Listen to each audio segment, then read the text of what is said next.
Assalamualaikum warahmatullahi wabarakatuh. Perkenalkan, nama saya Nia Suryani. Di sini saya akan menjelaskan tentang analisis investasi saham di pasar modal Indonesia. Investasi di pasar modal telah menjadi salah satu pilar utama dalam pembangunan ekonomi modern. Melalui pasar modal, masyarakat memiliki kesempatan untuk mengalokasikan dana secara produktif. Sementara perusahaan dan pemerintah dapat memperoleh pendanaan jangka panjang untuk ekspansi dan pembangunan. Dalam beberapa tahun terakhir, minat masyarakat terhadap investasi semakin meningkat, terutama di kalangan generasi muda. Hal ini didorong oleh kemajuan teknologi informasi, digitalisasi, layanan keuangan, dan meningkatnya literasi keuangan. Selanjutnya ada tujuan dan ruang lingkup analisis.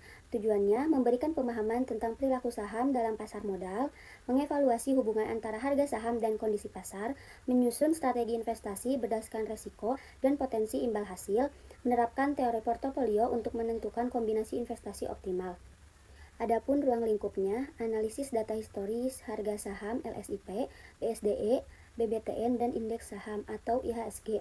Penilaian risiko dan retur menggunakan pendekatan teoritis, pertimbangan faktor internal dan eksternal yang mempengaruhi pasar, rekomendasi strategi portofolio untuk berbagai tipe investor.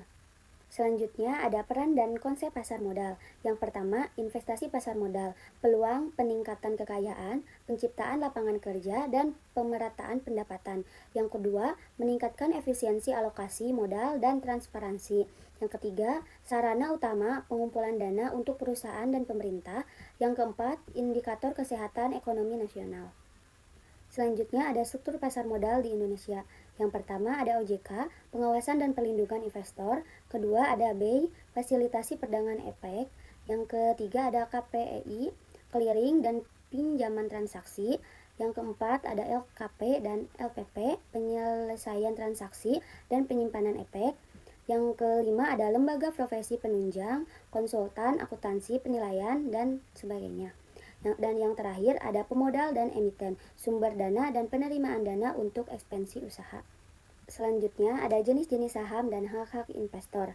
Jenis-jenis saham yang pertama ada saham biasa, memberikan hak suara kepada pemegangnya dalam rapat umum pemegang saham atau RUPS, dan hak menerima dividen jika perusahaan memberikan keuntungan. Yang kedua ada saham preference, memberikan prioritas kepada pemegangnya dalam pembagian dividen, namun umumnya tidak memberikan hak suara dalam RUPS.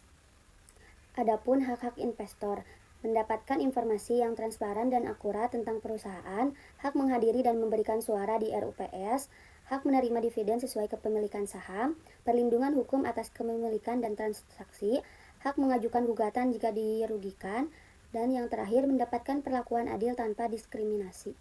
Selanjutnya ada profil emiten yang dianalisis. Yang pertama, LSIP, bergerak di agribisnis dengan kinerja stabil dan korelasi rendah terhadap IHSG, berfungsi sebagai penyeimbang risiko dalam portofolio. Yang kedua ada BSDE, perusahaan properti besar yang mampu rebound setelah koreksi pasar serta sensitif terhadap kondisi ekonomi dan stimulasi pemerintah. Yang ketiga ada BBTN, Bank BUMN yang fokus pada KPR, didukung subsidi pemerintah, dan sensitif terhadap suku bunga, sehingga menawarkan retur dan dividen stabil. Selanjutnya ada metode analisis dan model. Analisis data historis menggunakan data harga harian saham dan IHSG untuk menghitung retur dan resiko masing-masing saham. Pengukuran risiko dan retur. Retur diukur dengan rata-rata pertumbuhan harga, sedangkan resiko diukur dengan standar deviasi dan varians retur. Analisis korelasi, menghitung hubungan antara retur saham dengan IHSG untuk mengetahui tingkat diversifikasi.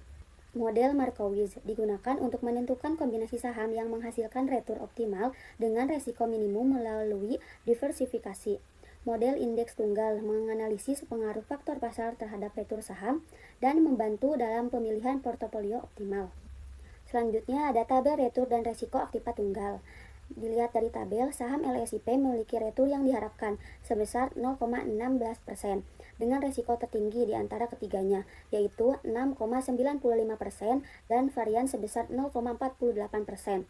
Selanjutnya ada saham BSDE, memiliki retur yang diharapkan 0,14%, resiko 6,82% dan varian 0,47%. Dan yang terakhir ada saham BBTN, memiliki retur yang diharapkan 0,15%, resiko paling rendah yaitu 2,38% dan varians 0,06%. Dari data ini, LSIP dan BSDE memiliki resiko dan variansi yang hampir sama dan jauh lebih tinggi dibandingkan BBTN, meskipun retur yang diharapkan dari ketiga saham relatif mirip. Selanjutnya ada tabel retur dan resiko portofolio. Dilihat dari tabel, LSIP memiliki retur negatif 0,27%, varians 0,48%, dan resiko 6,95%. Adapun BSDE memiliki retur negatif 0,43%, varians 0,47%, dan resiko 6,82%. Dan yang terakhir ada BBTN memiliki retur negatif 0,48%, varians 0,06%, dan resiko 6,91%. Nilai retur negatif menunjukkan bahwa selama periode pengamatan, ketiga saham mengalami penurunan nilai rata-rata, namun tingkat resiko dan varians tidak berubah dari tabel sebelumnya. Berdasarkan hasil analisis, dapat disimpulkan investasi di pasar modal Indonesia melalui pemilihan saham, LSIP, BSDE, dan BBTN dapat menghasilkan portofolio yang optimal dengan resiko terdiversifikasi dan peluang retur yang menarik. LSIP dari sektor agribisnis berperan sebagai penyeimbang resiko karena korelasi rendah dengan IHSG. BSDE sebagai perusahaan properti besar menawarkan potensi pertumbuhan tinggi saat ekonomi membaik. Dan BBTN sebagai bank BUMN fokus KPR memberikan stabilitas retur serta didukung subsidi pemerintah. Dengan penerapan diversifikasi portofolio dan analisis resiko retur menggunakan model Markowitz dan indeks tunggal, investor dapat memperoleh kombinasi investasi yang seimbang sehingga mampu menghadapi dinamika pasar dan memaksimalkan potensi keuntungan secara optimal. Sekian yang dapat saya sampaikan, kurang lebihnya mohon maaf. Wassalamualaikum warahmatullahi wabarakatuh.